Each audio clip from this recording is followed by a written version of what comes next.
All India Radio presents Morning News.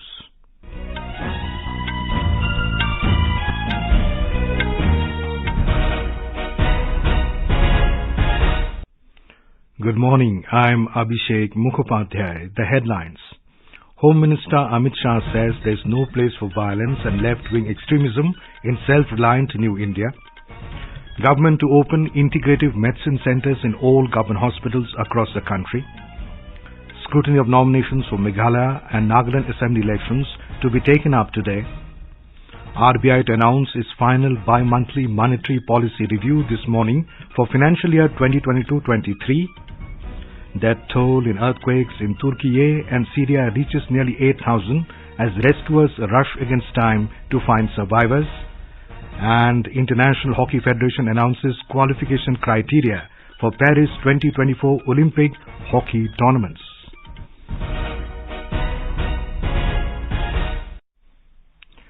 Union Home Minister Amit Shah has said there's no place for violence and left-wing extremism ideas in the self-reliant New India. He said under the leadership of Prime Minister Narendra Modi, the government has adopted a policy of zero tolerance in this direction. The Home Minister was speaking while chairing a meeting of the Parliamentary Consultative Committee of the Ministry of Home Affairs on Left-Wing Extremism, LWE, in New Delhi yesterday. The Home Minister said the government's policy to deal with left-wing extremism is based on three main pillars. They are strategy to curb extremist violence with ruthless approach, better coordination between centre and states, and eliminating support for LWE through public participation in development. He informed that in the last 8 years, historic success was witnessed in curbing left-wing extremism. Mr. Shah said for the first time after nearly 4 decades in 2022, the number of deaths of civilians and security forces has been brought to under 100, while 76% reduction in violent incidents related to LWE was observed in 2022 compared to 2010. He said the number of LWE-affected districts reduced to 45 from earlier 90, while the number of most affected LWE districts has reduced from 35 to 30 in April 2018 and further reduced to 25 since July 2021. Mr. Shah said that the Ministry of Home Affairs is determined to destroy the entire ecosystem of left-wing extremists by choking their finances. He also informed that opening of Eklavya schools in left-wing extremism-affected tribal-dominated blocks have been placed in priority areas since August 2019. Health Minister Dr. Mansukh Mandavia has said that the government will open Integrative Medicine Centres in all government hospitals across the country. The centres will treat patients using both Ayurveda and modern medicine. Dr. Mandavia said this while jointly inaugurating an Integrative Medicine Centre with Ayush Minister Sarvanand Sonowal at Safdarjung Hospital in New Delhi yesterday. He said any country will be prosperous only when its people are healthy. 17 types की activities health and wellness center पर आज हो रही है। 1,50,000 health and wellness center आज देश के नागरिक की वेलनेस को सुदृढ़ करने के लिए काम में जुटे हुए हैं। ट्रेडिशनल मेडिसिन है, आयुर्वेदिक मेडिसिन है, इतनी पुरानी चिकित्सा पद्धति है जो हमारे शास्त्रों में हमें विरासत में दी है नागरिकों को स्वस्थ करने के लिए। Ayush Minister Sarvanand Sonowal said both Health and Ayush Ministries have joined hands to provide better healthcare facilities to the patients at the Integrative Medicine Centre through Ayurveda and modern medicine. हमारे देश के अंदर health sector जिस हिसाब से प्रगति हासिल की है और देश की जनता को सेवा करने में जो सफलता प्राप्त की है, इसके वजह से आज हम दोनों मंत्रालय एक साथ मिलकर देश की जनता को स्वास्थ्य सेक्टर में निष्ठापूर्वक सेवा करने के लिए हम प्रतिबद्ध हुए हैं। सफदरजंग हॉस्पिटल में all India institute of Ayurveda की एक ब्रांच खुले गए है। इस इंटीग्रेटिव मेडिसिन की जो विभाग में भविष्य में पेशेंट के विशेष रूप से ख्याल रखा जाएगा और योगा, आयुर्वेदा और एलोपैथी तीनों को साथ मिलाकर इस व्यवस्था को आगे बढ़ाने के लिए हम लोगों ने ये मन बनाए हैं। Scrutiny of nominations for Meghalaya and Nagaland Assembly elections will be taken up today. Filing of nominations ended in the two states yesterday evening. Elections in both the states will be held on the 27th of this month. Election Commission is going to the last mile for making the polls inclusive and participative in Meghalaya. Our correspondent has filed this report. There are two special riverine polling stations which are accessible only by boat for voters and polling parties. These are Kamsing polling station in West Jaintia Hills with only 35 voters and Kalatek police station with 912 voters in East Khasi Hills district. Polling parties will have to travel in dense forest and cross the river on a bamboo bridge to reach the Huroi polling station in Sutanga Saipung constituency of East Jaintia Hills, while a makeshift bamboo bridge has been prepared across the longest river of Garo Hills, Simsang River, for polling party in Williamnagar constituency. The number of polling stations for more than 21,61,000 voters of the state in this elections is 3,482, but out of these, 74 are non-motorable polling stations. Sushil Chandra Tiwari, AIR News, Shillong. In Nagaland, 101 candidates filed their nominations on the last day yesterday, taking the total of nominations to 225, including 4 women. The last date for withdrawal of candidature is the 10th of this month. In Tripura, special at-home voting facilities for elderly and Divyang voters will begin today.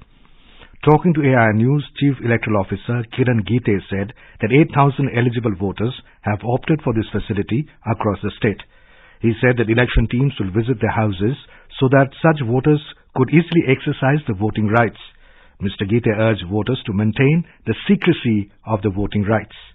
Election Commission of India has made special provision for the old age people and the person with disabilities to vote at their home. So we had given this option to about 36,000 old age people and 17,000 persons with disability. About 8,000 such people will be voting across the state over the next 3 days. Our teams will be going to their house, team consisting of the polling officers, micro-observers, BLOs, representative of the political parties and security personnel. Meanwhile, all political parties and independent candidates are trying to attract the voters through rallies and roadshows. Senior leaders of various political parties are holding rallies across the state. This is All India Radio giving you the news. For quick news updates around the clock, follow us on our Twitter handle at AIR News Alerts. The first Tourism Working Group meeting will officially be inaugurated at Dhordo in Gujarat today. Union Minister for Fisheries Parsuttam Rupala, Union Tourism Minister G. Kishan Reddy and Chief Minister Bhupendra Patel will inaugurate the meeting. On the sidelines of the meeting, panel discussion on rural tourism was held yesterday. G20 delegates also visited White Desert. The meeting focuses on promoting sustainable tourism practices. More from a correspondent. More than 100 delegates from G20 nations, invited countries and international organizations are attending the meet. The inaugural session will be followed by working group sessions where the delegates will deliberate upon 5 key issues such as promoting green tourism, harnessing digitization, empowering youth with skills, nurturing tourism MSMEs and destination management. This is the second among the 15 meetings being held in Gujarat as part of G20. Aparna Khun, AIR News, Dhordo. The Reserve Bank will announce its final bi-monthly monetary policy review for the financial year 2022-23 today. Governor Shaktikanta Das will announce a policy at 10 this morning. More from a correspondent.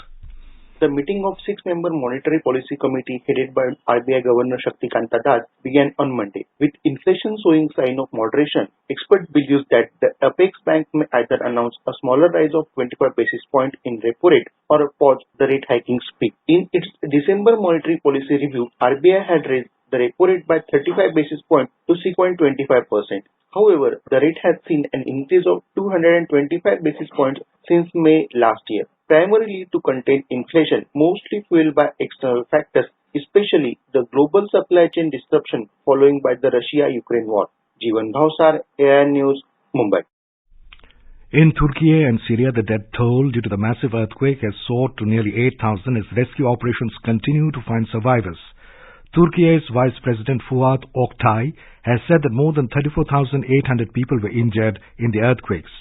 Search teams and international aid are pouring into Turkiye and Syria as rescuers work in freezing temperatures to pull out survivors and victims.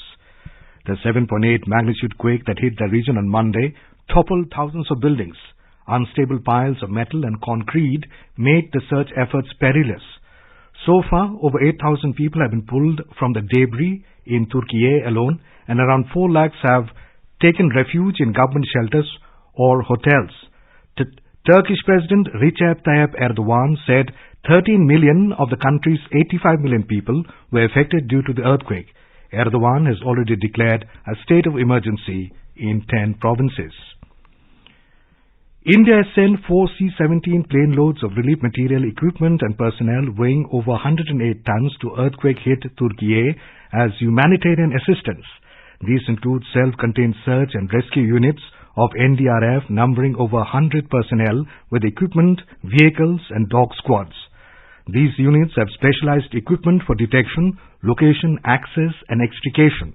They are able to conduct collapsed structure search and rescue CSSR operations. The equipment include hand-to-power tools, lighting equipment, airlifting bags, chainsaw and angle cutters. The dog squads help locate victims in rubble and collapsed structures. The assistance also includes equipment and 99 personnel to set up a 30-bed medical facility in field operation conditions. The personnel comprise of medical specialists in various fields. The medical equipment includes X-ray machines, ventilators, operation theatre, vehicles, ambulances and generators. India has also sent humanitarian assistance to Syria aboard the C-130J. The assistance includes 6 tons of relief material comprising 3 truckloads of general and protective gear, emergency use medicines, syringes and equipment. Sri Lanka's Prime Minister Dinesh Gunawardena has said that India is the biggest friend of the island nation in times of crisis. Addressing a function in Colombo, Mr. Gunawardena called on Indian companies to invest further in Sri Lanka. Speaking at the event, High Commissioner Gopal Bagle said that the driving force behind the spirit of engagement in the Indian government and Indian corporates was the community-centered business practices and philosophy of Vasudhaiv Kutumbakam. He added that the presence of numerous Indian business entities at the convention was the biggest vote of confidence not only in the relationship between the two countries but also in Sri Lanka's potential. The International Hockey Federation FIH has announced the qualification criteria for the Paris 2024 Olympic hockey tournaments for both men and women categories. The qualification criteria was announced by the FIH from its headquarters in Lausanne, Switzerland yesterday after being approved by the International Olympic Committee IOC and the FIH Executive Board. 12 teams each in men and women's category will play at the Olympic hockey tournaments with each squad consisting of 16 athletes. According to the qualification criteria released, 1 team each in men and women category will be qualified for the host nation France, on the basis that both teams have fulfilled the FIH criteria of achieving a ranking of 25 or better in the world rankings after the Olympic Games Tokyo 2020. And now for a look at today's newspapers, it's over to Ramya. Thank you, Abhishek. Budget has something for all, especially the poor, says PM leads the Asian age. Army, medical, NDRF teams land in Turkiye with relief materials, informs the Indian Express. An example of good friendship, Turkiye thanks India for help. In a first, NDRF includes women in foreign relief team, reports the Times of India.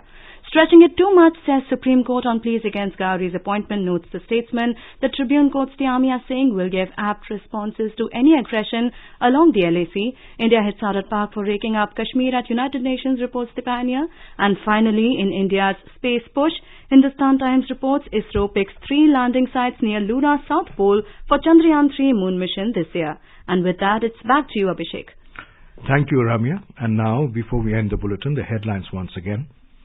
Home Minister Amit Shah says there's no place for violence and left-wing extremism in self-reliant New India.